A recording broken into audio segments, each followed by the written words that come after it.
It's Wednesday, November 19th. I'm Adam Walsh, and this is The Signal. Today on the show, how the climate crisis is changing farming in this province. What do climate extremes mean for the future of our food? And how are farmers adapting, and what kind of help do they need?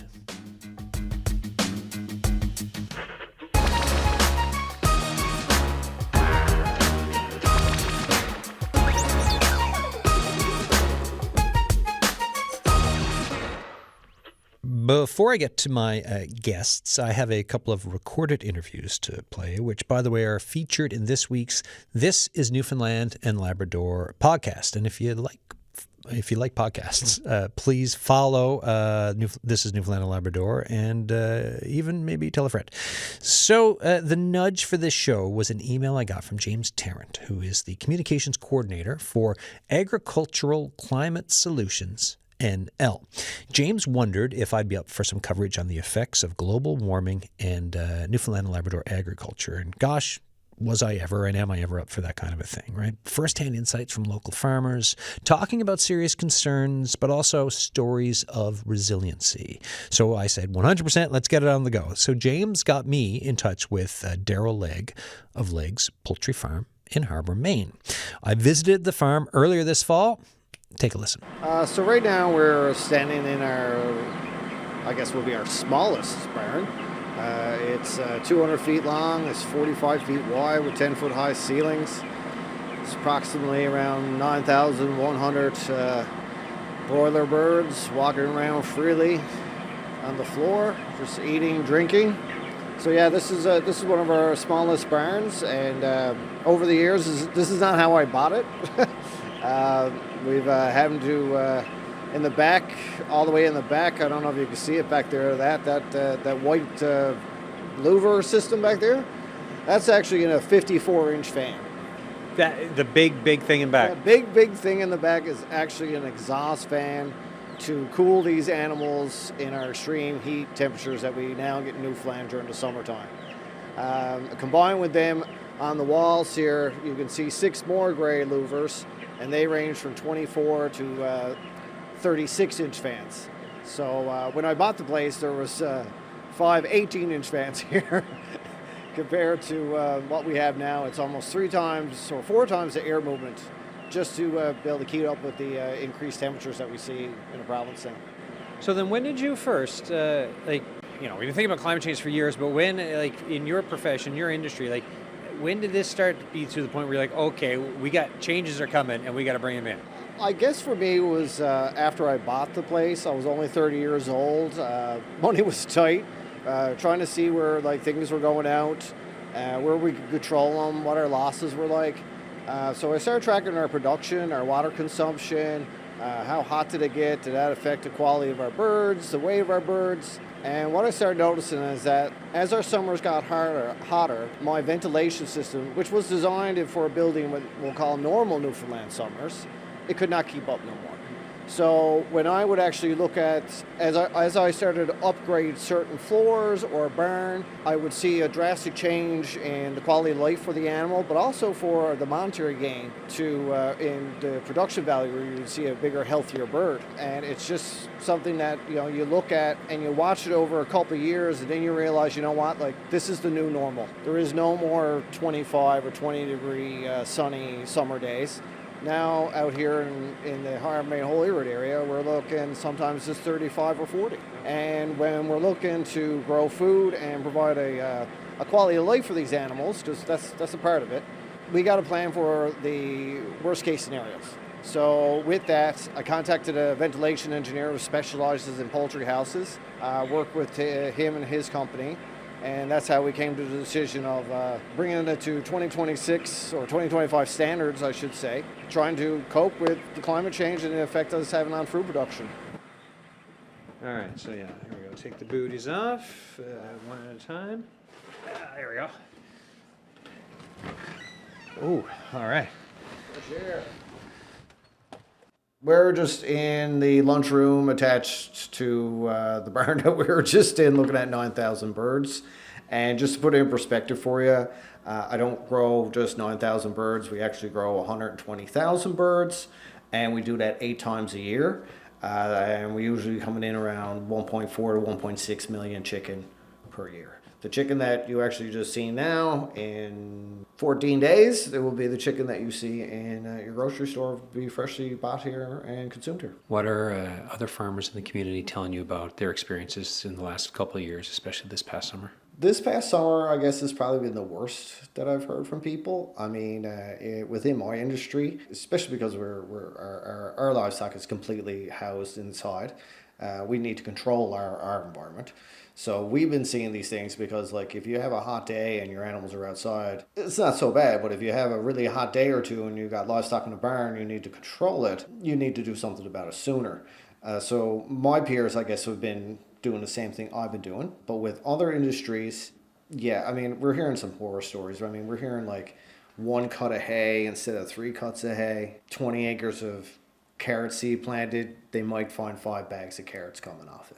We got people who are having to take their animals off grazing land in mid-August. Usually they don't come in until like October. So now these people are forced to feed their livestock their winter stores in August because there's nothing for them to graze off. And that creates another problem because they didn't get the 2nd or 3rd cut. So that puts a lot of people, a lot of industries in a bad place come December, January.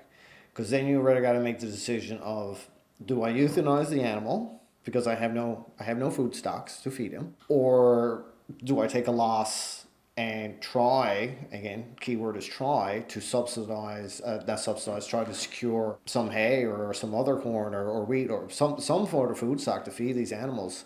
And the worst thing is that Atlantic Canada was hit really bad this year with this drought. So they got to look after their own farmers. So now we're looking at, I mean, you're potentially looking, Quebec, Ontario, and then you look at the transportation costs to get down there. It puts a lot of people and our own food supply, to put it in perspective for everybody else, it puts it in jeopardy. So as a farmer here in Newfoundland, with everything you just said, and you're looking down the road with what climate change may bring and the uncertainty that comes with it and everything else, where's your head at for looking at the future for you and other farmers, for what we need to be looking at for our future?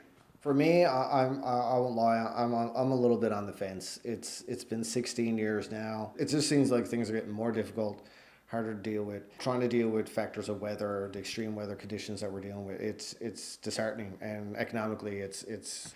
I don't know. I mean, there's a lot of days in the last year or two I'm considering getting out of my industry in the next 5 to 7 years, which is sad. I mean, I actually do enjoy what I do, and that's my own personal thing. For other industries, I can't speak for them, but it's a hard thing to plan for. And sadly, it comes down to money.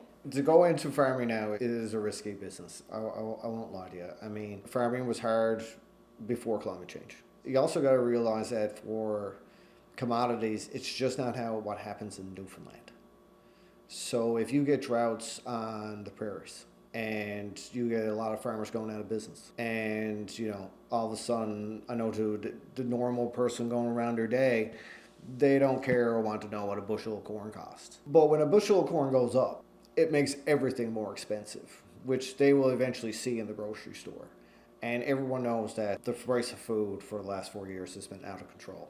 It's a hard place to be, to decide to go into farming with climate change and the increased costs and the risks, because I think a lot of people need to realize too, when it comes to climate change, it's just not about temperature. I mean, in my industry, because it's what I do, I'm seeing birds around my farm I've never seen before in my life. And I've grew up here. I've been here for like 36 of my 46 years. The world is changing. And to go into farming right now, it's I don't know, it's a bit of a risky move. That was my interview with Darryl Legge on his poultry farm in Harbour, Maine a few weeks back. For this reporting, I also wanted to get in touch with an expert, and I was like, is there an expert out there on climate change adaptation for agriculture? Turns out there is. So, thank you to Hmong climatologist Joel Finnis for hooking me up with letting me know about this person. And here is that chat. So I'm Stephanie Arnold. I have a couple of roles that I play. I am with Climatlantic, which is a climate services organization, a charitable nonprofit that provides free adaptation services across the Atlantic region. I'm its associate executive director, and I also provide climate services on PEI.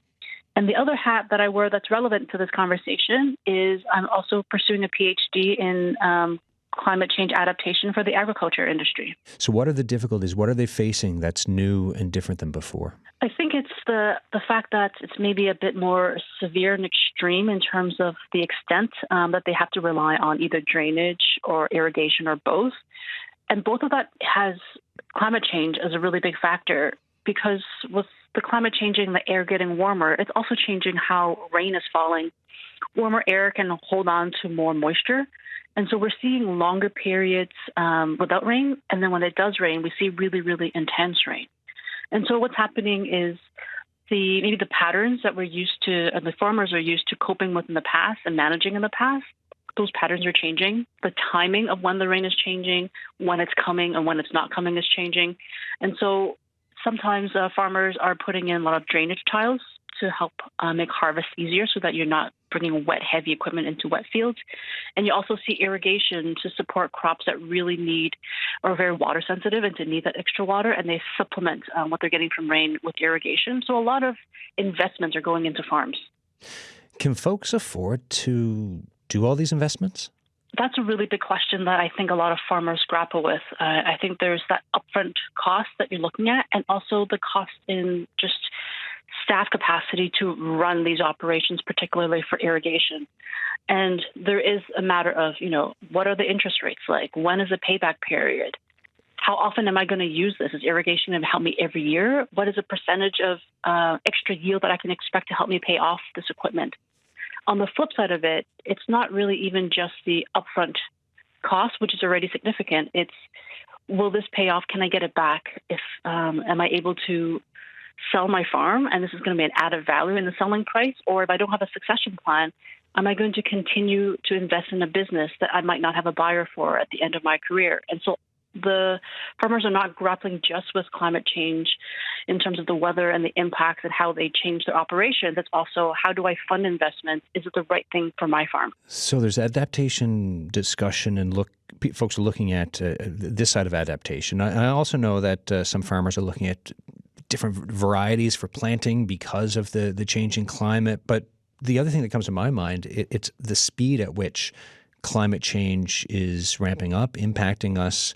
And I'm just wondering if you could talk about some of the issues that the speed can come, even when folks are really pushing and trying to adapt in all these different ways. Yeah, and farmers have always, across the region, have always been innovative and very adaptive and creative in how they meet the challenges from season to season. And we know that farmers have already been adapting over the last decades. The difference now from this point moving forward is the change is going to come much faster. And so is the speed of which they're going to adapt going to catch up? And in the conversations I've had with farmers, they're not really worried about their ability to adapt or the expertise or the tools they have in their toolbox in terms of adaptation. What they say tends to get in the way is all the other things that make adaptation harder. So, for example, we just talked about, investment into significant equipment and maybe infrastructure on the farm. And so can they get that access to funding? It also comes up with not everyone wants to have infrastructure as their adaptation method. Like we've said, some of them might decide to change the variety they're planting, the crop they're planting. And so the question is, are they being developed? Is the drought-tolerant varieties, maybe the heavy moisture-tolerant varieties or the pest-tolerant varieties, are they being developed in time? There's so much behind the farmer in terms of almost like an ecosystem of support that needs to create these new tools or maybe enhance these adaptation tools to be able to give to the farmer when the time is right for them to implement it on the farm. What's a food security takeaway for all of us to end this discussion? I don't think there's going to be one easy solution. I think, producing in your region is always important, and that's why we are really interested in helping farmers in our region adapt their practices so that it can continue to be resilient, continue to thrive. And when you talk about commodity pricing, even if you can produce locally, the commodity prices will increase if the supply in your region or even larger and globally, if they increase. It's also going to make it very expensive for consumers to purchase in the grocery store. So everything's really interconnected, but the more resilience you have, the more redundancy you have in the locally and in the region will really support consumers in terms of food security moving forward. And I think the one thing that we are starting to do better at is bringing in more voices into what needs to happen, even in the food security voices. Obviously, food production and food distribution isn't the only piece of the puzzle. And so we don't only have to rely on farmers or people who support adaptation. We also rely on communities and people on the ground working in different parts of resilience to come together and be like, we know that the puzzle is bigger than just on-farm adaptation. Who else should be at the table? Who else can put in their expertise, their knowledge, their relationships towards this solution? And we can kind of work forward together and continue to tackle the problem. Stephanie Arnold, thank you so much. Thank you for having me. I'll tell you, you're looking for an expert on something. Found the right one for this discussion today. Stephanie Arnold there with Climatlantic. You were listening to The Signal. I'm Adam Walsh. It is day 3 of Climate Week, our 3rd annual Climate Week, where we take a look at climate change and also how folks are trying to grapple with, tackle things, look to the future of what we need to do for adaptation. There's mitigation discussions as well. On today's episode of The Signal, today's show, we're talking about farming, talking about adaptation, talking about food security. So joining me now, we've got 2 guests, one in the studio, Aaron Rogers, farm manager at O'Brien Farm in St. John's. How you doing? I'm good. Thanks for coming in. Of course. And on the line, Rodney Reid, farmer and also climate change manager, Agricultural Climate Solutions NL, project lead with NL Living Lab. How you doing, Rodney? Great, Adam. Thanks for having me. Where are you two now? Anyways, you're elsewhere today, aren't you? I am elsewhere. I am in sunny New Brunswick here this morning, and I am at a Canadian Forage and Grassland Association conference. So the discussion around climate change and some of those challenges have been discussed here, definitely in that realm as well. Tell folks a bit about yourself and the farming you do and how you got involved with Climate Solutions and the Living Lab. Yeah, so I'm a farmer as well, a sheep farmer and a beekeeper, but I do work for the Newfoundland Labrador Federation of Agriculture as a project manager. So I manage 2 projects, one under the NL Living Lab and one under the On-Farm Climate Action Fund, which both fall under the a program through the Agriculture Agri Canada under Agricultural Climate Solutions. So those are coming up with solutions for farmers to help to find adaptation opportunities. The Living Lab is focused on beneficial management practices that are not proven yet. So that is a research project to try to find solutions. And then the On-Farm Climate Action Fund is a project for beneficial management practices that are proven, which helps farmers bridge the gap of funding for capital purchases to be more resilient. Did anything stand out to you from either my conversation with Darryl, and thanks to you and James for the contact there, or with Stephanie Arnold with Climatlantic? Yes. Everything that they're saying definitely is a lot of the conversations I hear a lot. We are seeing some extreme things in a very fine, in a very short window here. You look at the last year, we have extreme drought, and of course with that brought forest fires. And low yields. So when you look at the livestock industry, for example, there's farmers who are really struggling, trying and making very hard decisions, which no farmer wants to face. But if you cannot feed your animals because you cannot get forage, then that's a major concern.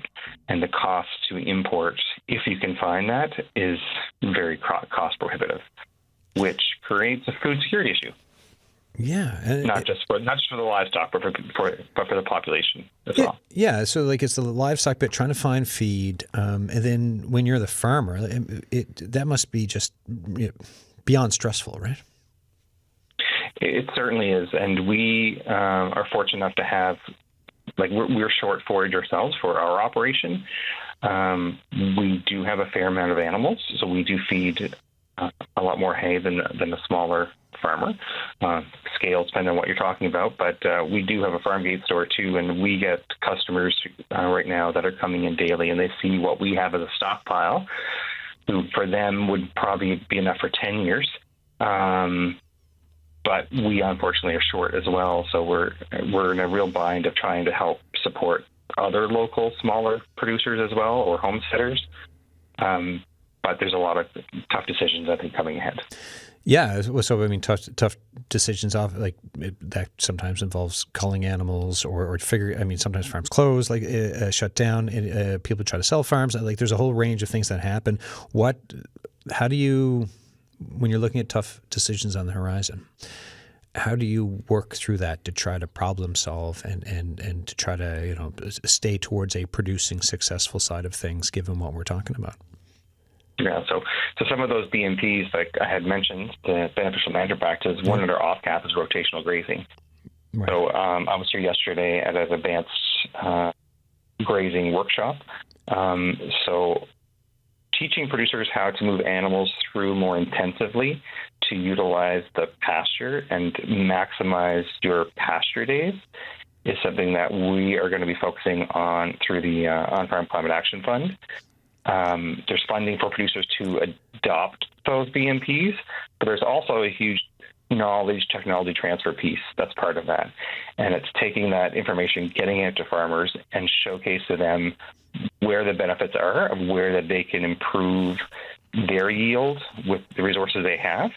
And there is no one-size-fits-all for producers. It's very specific to their farm, that farm's needs, and that farmer's needs, that farm family's needs. But it's putting the tools in place to assist them to make educated decisions to see where they are and where the low-hanging fruit is, of where they can improve the efficiency of their operation, and to ensure that they also are able to make good decisions as much as they can, because climate change is very extreme. We'll go from rain events to too dry. But how do we find a way through some of those pieces and try to mitigate that risk? And there's producers here today, to this week, and researchers and experts who are and mentors through the CFGA, Canadian Forage and Grassland Association, who are really helping producers mitigate these and make good decisions and increase their yield, so the farmer hopefully is in the black and not in the red, and don't have to be forced to make these tough decisions. All right. Stay on the line. I will keep coming back to you on this. Aaron Rogers, anything that Rodney's saying, or also Stephanie, before Aaron there, before Rodney there, sorry, for what stood out to you? Oh, I mean, all of it. Yeah. I think we're all in the same boat. Yeah. Really. Yeah.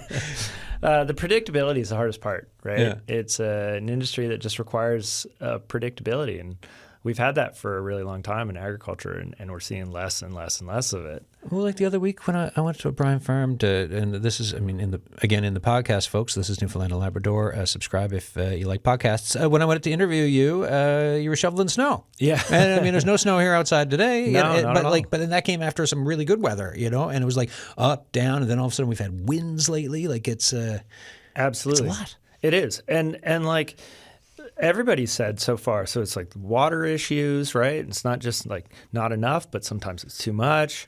Temperature issues, obviously we've got warming, which is good. I mean, we've had a great season up on our farm with our farm incubators and all. But at the same time, it goes back and forth. And then the extreme weather events. Because like Stephanie was saying with the infrastructure, right? Yeah.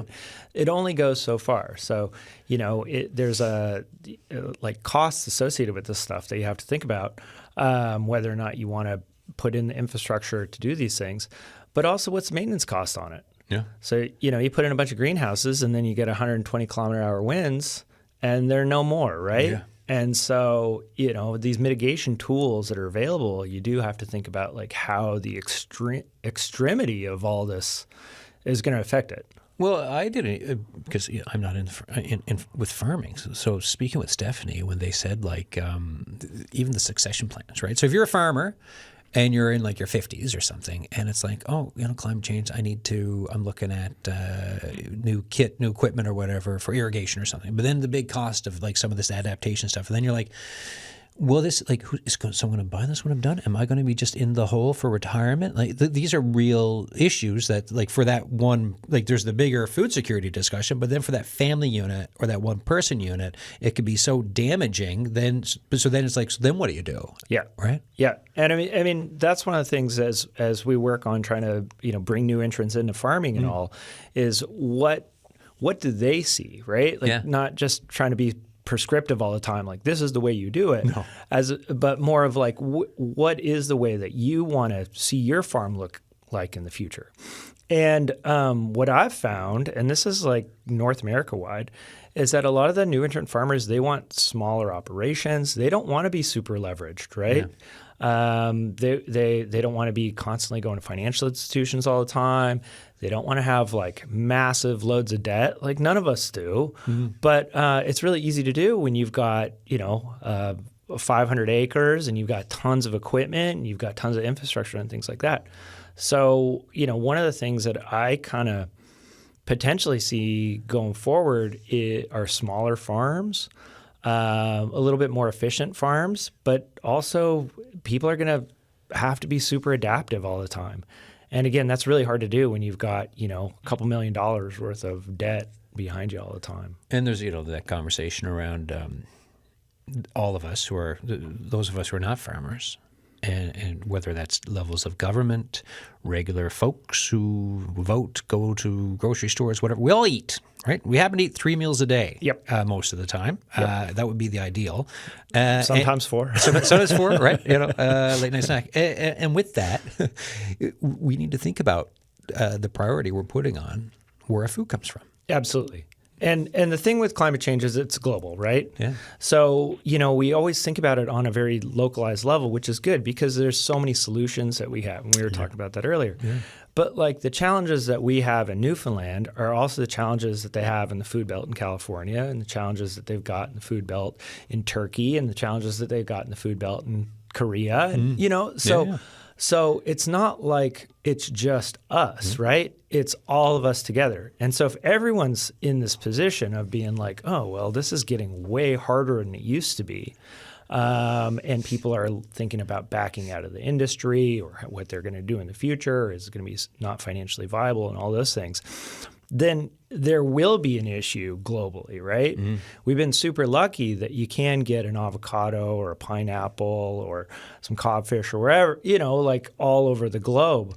But is that going to change just because there's not enough people that want to go into the industry, or it's just too, hard, or things stop moving transportation-wise? And those are super big questions. Yeah. And that is, I think, the essence of like global food security.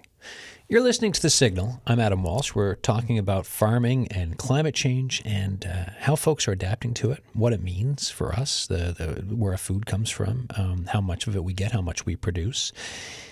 As you're listening to us, if you've got thoughts for us, thesignal@cbc.ca for emails. Text 709-327-8206. And if you're listening and you know what, if you just want to give us a call, if you do have thoughts for us on this conversation, 1-800-563-8255, 709-722-7111. We can take a couple calls. I want to go to Happy Valley Goose Bay. Farmer friend Tom Angiers is on the line. Tom, how you doing?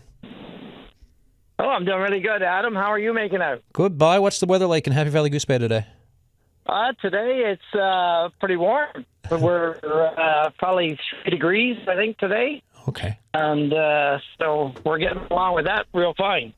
Remind folks about your farm and what you produce.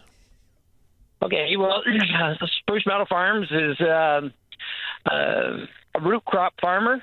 We've got 85 acres we're developing here.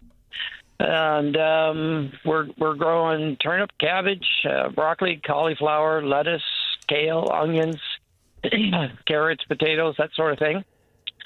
And we're heading into greenhouse productions. What were the summer conditions like for you this year for the grow season?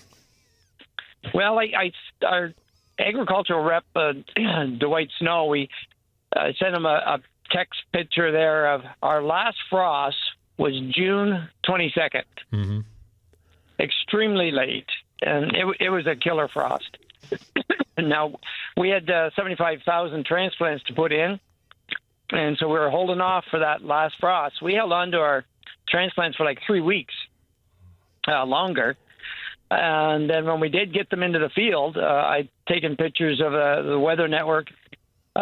We had nighttime temperatures that would drop down to the feel like was 3, 2, 1, 1, 2, 3. very low temperatures, and our transplants really, really struggled to. They didn't die, but they struggled all summer. Right. And of course, water was a situation as well. We didn't have a lot of rainfall. Right. So temperature issues, not a lot of rainfall. Transplants were in late, and then when they got in, not looking great because of the temp issues. No. Yeah. So, but that's not, like your previous caller was mentioning, it's the same thing's happened around the world. A dear friend of mine in Prince Edward Island, there were several thousand acres of potatoes this spring that were flooded. And then they replanted. And for months, I think they ended up with 2 or 3 millimeters of rain. Right. So he was hoping for 16 million pounds, and he figures he could probably end up with 7. So how long have you been farming for, Tom? I forget. I know. I used to know. Yeah, It's been more than a couple of years. More than 30 years. Yeah. Almost 30, yeah. Yeah, we're stubborn. We're persistent.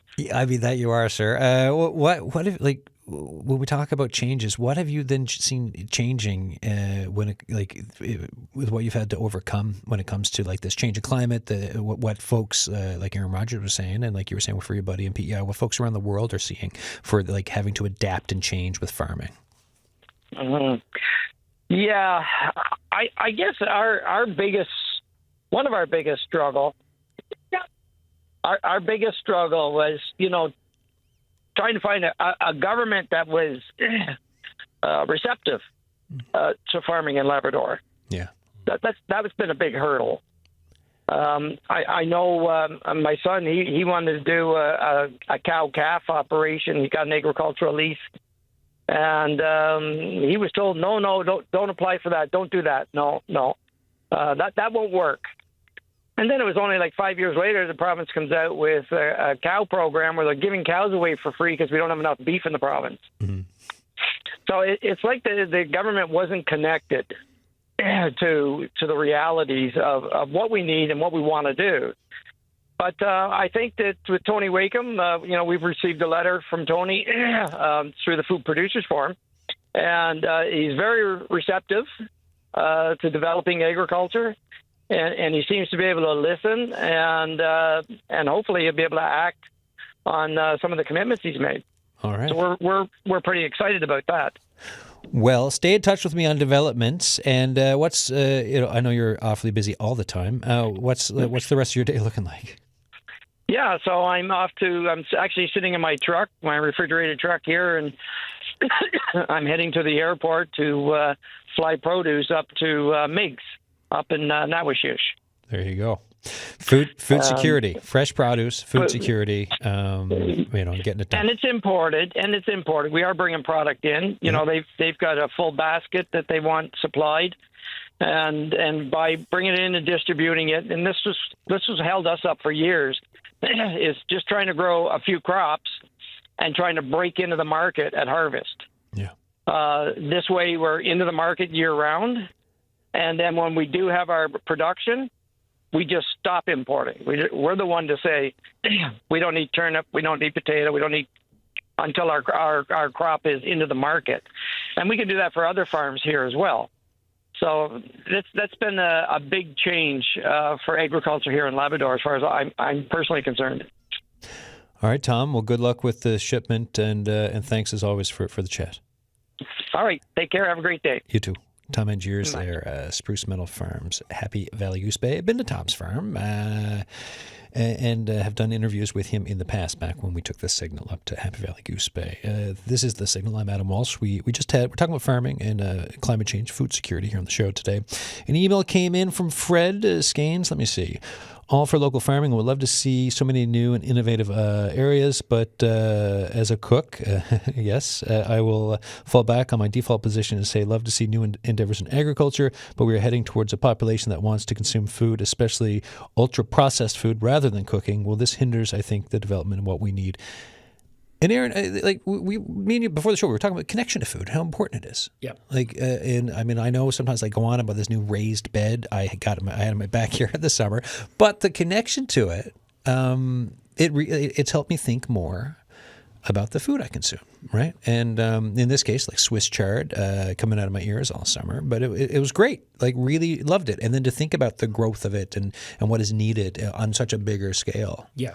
Yeah. I mean, from a historical perspective, right? It's only been a handful of generations that we stopped having massive population in farming. Yeah. So I think right now it's like close to 1.5% of the population is involved in agriculture. There's certainly a lot more people involved in the food industry, but involved in actually like growing things, raising things. Again, like some of the hard parts of it too, right? Like kind of what we were talking about, processing animals and stuff. Yeah. It's that lack of connection, I think, has created that system where you feel like it's okay to eat this super highly processed whatever because you don't know where any of it comes from, right? So it's mystery breaded something, Exactly. Like that's been deep fried a few times and tastes great, but gosh, where's it from and what's in it? Who knows? Who knows, Yeah. right? And so I think trying to like undo that a little bit is really important. So one of the things that with our farm over here, urban agriculture and especially like suburban agriculture, I think is really important. So just right on the outskirts of the cities. It doesn't always have to be right in the city center by any means, but like on the outskirts of the cities. Yeah. So kids can have access to it, right? And people can have access, and chefs can go there and say, I like this, I don't like this. Rebuilding those connections that used to be pretty prevalent. Again, like locally and worldwide, are really, really going to be important going forward. Rodney Reid, who is still in line, any thoughts on what you heard from Tom there, or what Aaron's saying? Yeah, I just wanted to mention, looking at the other projects that the Federation of Agriculture run, for example, and I don't manage those projects, but Agriculture in the Classroom is one that definitely comes to mind, is, Little Green Thumbs program, which many kids have the opportunity to be in schools, which show kids where their food comes from and trying to create that food connection and that farmer connection, which is very important. And then it's the Newfoundland Labrador Young Farmers Program, who are, working to try to encourage young farmers and try and find those resources to help them through their journey. I was a young farmer once. I'm not a young farmer anymore. Oh, you're still young. Come on. Yeah, I am probably young compared to the national average for sure, but I am creeping up there as well. So there are lots of opportunities out there to help keep growing, but it's creating that connection to where your food comes from is very important. But there's a lot of programs, there's a lot of work happening to help support, but sometimes when you have these global events, these challenges with climate change, and if it's not climate change, it's policy or other governments, all the progress you might have made has been quickly eroded away. So in a very short time, we've seen a lot of volatility in the market. And you look at climate change, beef prices, everyone is concerned about the price of protein, animal protein. But when you look at the costs of inputs through the supply chain, through COVID and the inflation challenges, and now if you have drought challenges and you can't feed animals, and then the national herd, for example, may be reduced because they can't sustain those animals. It takes time to rebuild that. And it's supply and demand. And if you don't have the forage and the inputs to put in, it's very hard to keep the price down and keep that national herd where it needs to be to support our population. So the other week when I saw you at O'Brien Farm with Aaron and some folks were meeting, can you talk to us a bit more about what the conversation was around that day and some of what came up? Yeah, so that day was discussion about some solutions and definitely around nitrogen management. So through the Living Lab project for the province that we operate, there's actually 14 of them across Canada. And unfortunately, the program has been cut through the recent federal budget, but I have no details on that yet. But the research so far through the Living Lab project has seen a 25% reduction in nitrogen, so synthetic fertilizer, effectively, to reduce and keep the same yield. So we've done some strip trials through our team with Agriculture Agri Canada and the provincial government and Grenfell Campus, Moore University, to do this work. And the trend so far is seeing a 25% reduction, which is huge for farmers. It's good for the environment. It's also good for the bottom line of the farmer. So those are some innovative solutions that are coming out of this work. Yeah, and I guess we'll have to do a bit more of a follow-up about that budget cut and what it can mean, because if if money for these types of things is being cut, I assume that can also affect the bottom line in another way that's not reducing and saving money. Yes, yeah, and we all have a place to play in this food journey. Everyone's connected to agriculture somehow. If you eat today, thank a farmer. Wherever that farmer may be. When I saw you, we talked a bit about, and me and Aaron were talking about this before the show too, of operating in an optimistic space, and not like putting your hands over your eyes and just being like, no, everything's fine. Everyone knows it's not. You guys have talked about it not being, but at the same time, for both of you, why is being in an optimistic and a solutions looking ahead space so important for these discussions as we're trying to navigate what is going on with climate change and farming? Rodney, I'll go with you first.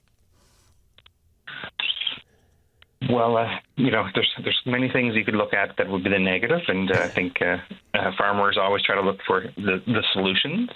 I think that's just natural with the name of the game.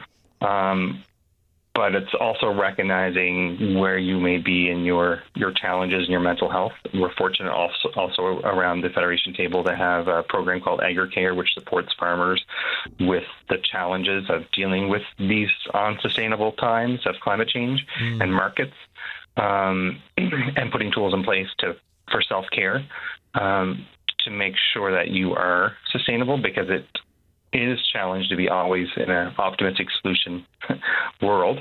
But I think a lot of it comes down to passion, and farmers really do want to be successful, like anyone would want to be.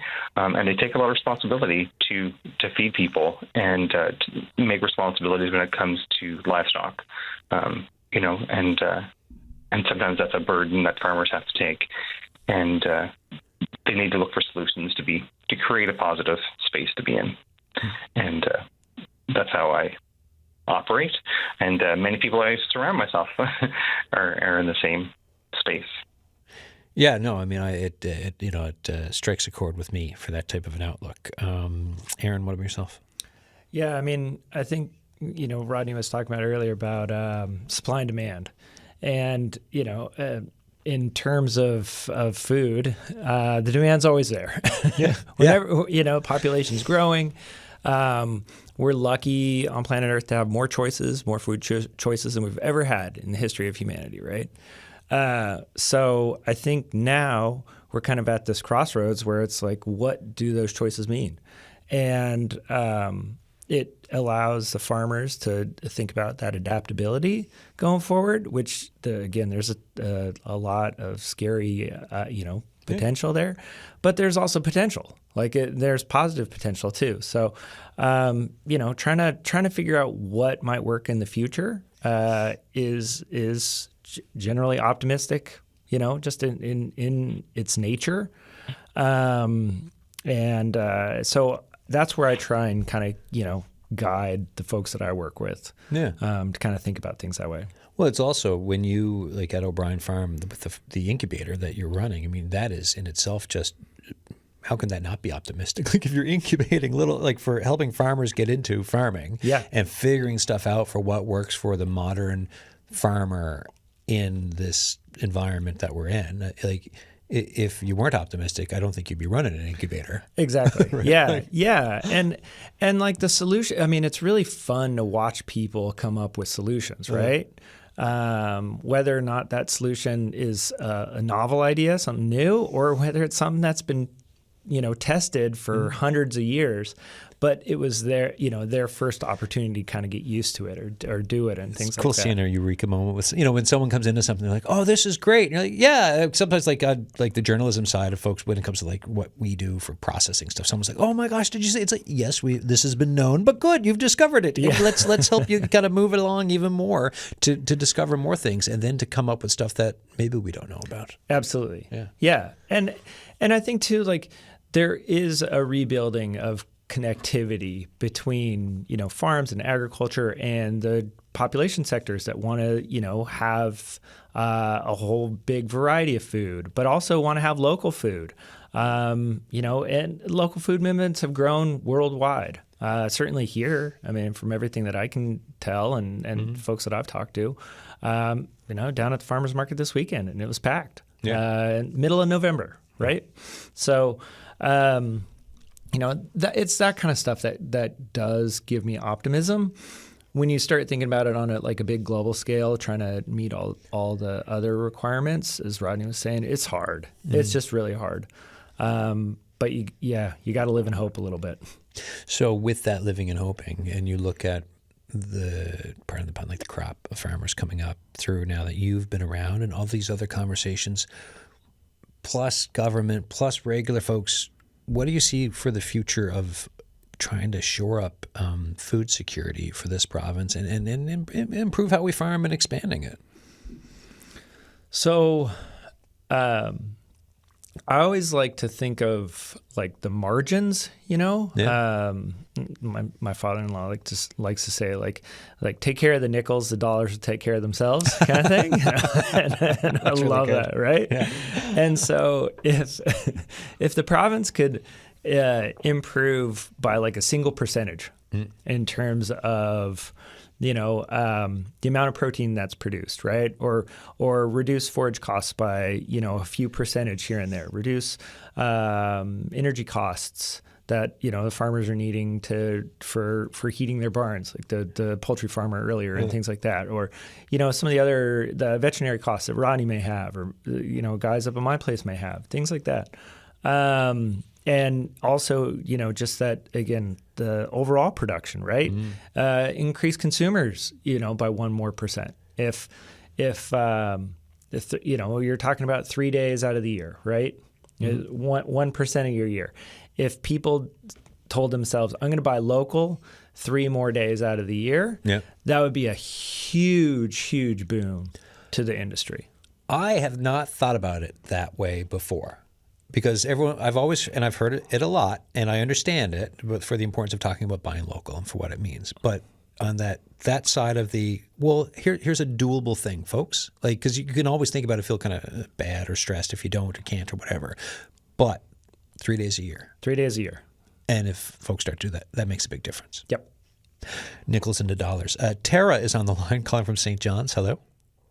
Hi. How are you? Good. How you doing? Good. I just wanted to call to say that, first of all, I used to order from Windy Meadow Farms, and they went out of business in the late summer, and I'm so sad about that because I used to get their CSA, their box of delivered vegetables all the time, and it was wonderful. So, yes, I'm in the market for another CSA this summer. So, yes. And the other thing I wanted to say is that I just noticed that there's this new initiative by Food for SNL called the Avalon Food Hub. And I think they have an equivalent thing on the west side of the island. Yeah. But what it is you sign up for it online for vegetables, and farmers, I guess, sign up to offer vegetables, and then you can go and pick it up.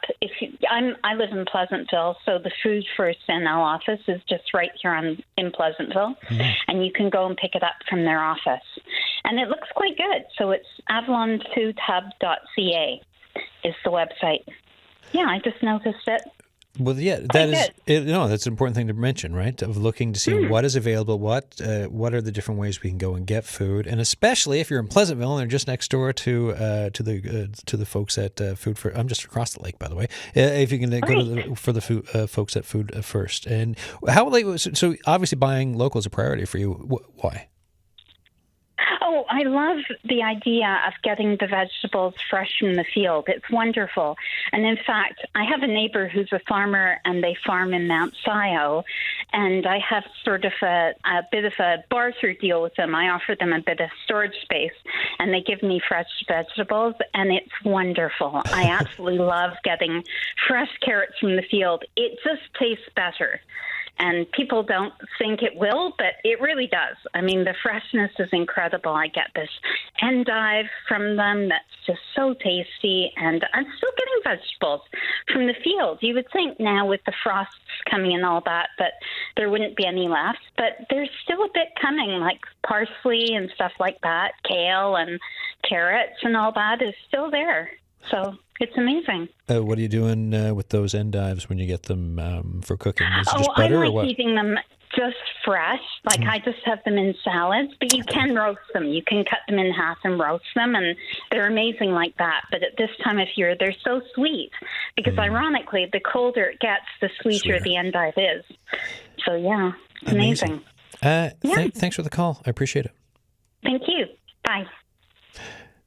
Sweet tasted local. So we're both farmers on the line here. Well, Rodney, we'll go to you. Like thoughts of hearing someone like Tara talking about buying local, and really kind of wanting to buy local. Yeah, there's a lot of opportunity there to support local and local produce and local meats. All the players have a place here. Local honey as well. There's lots of products. I do know there's a government website that helps support advertising of those local products, which helps market as well. And the work that other organizations are doing, such as Food First NL, trying to organize farmers who can buy local produce and local meat products and organize that as well. So just makes that much easier. Being such a large province, it's challenging as a small producer sometimes to get into those markets. So that really helps support the growth of those farmers.